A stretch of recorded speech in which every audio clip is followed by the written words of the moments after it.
বিশ্বাস করি না। আমাদের সন্তানদেরকে বান্দরের বাচ্চা হিসাবে আমরা সমাজে প্রতিষ্ঠিত করতে চাই না।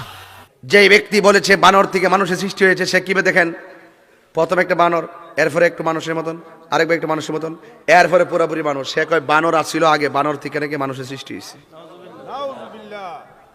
যার জন্ম বানরের ঘরে তার মুখে এই কথা বলা শোভা পায়। কথা কোন ঠিক না বেঠিক? আমি পরিষ্কার বলতে চাই, তোমার যদি এতই দরদ লাগে বানরের প্রতি, তাহলে তোর বাচ্চাটা, তোর মেয়েটারে বান্দরের কাছে বিয়া দে। ঠিক কি না বল বেটা? এটা কি মানা যায় মিয়া? এটা কি মানা যায়? আদম আলাইহিস সালাম প্রথম আসছে, উনি কি মানুষ, উনি কি নবী ছিলেন না?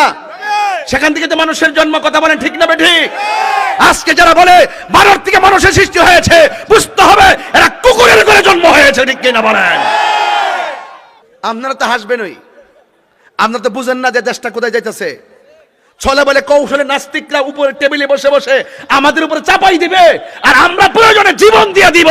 এরপরেও ওই নাস্তিক মতবাদ আমাদের মুসলমানদের উপরে চাপিয়ে দিলে আমরা কোনো মানব না। এরা হলো নাস্তিক, এরা আল্লাহকে বিশ্বাস করে না। আমরা হলাম আস্তিক, আমরা আল্লাহকে বিশ্বাস করি। তো বিশ্বাসীরা এক হওয়ার দরকার আছে কিনা? এই প্রেমিকেরা কারা কারা এক হয়ে কাজ করতে চাও, দুই হাত তুলে দেখে শুনে গান লাগা।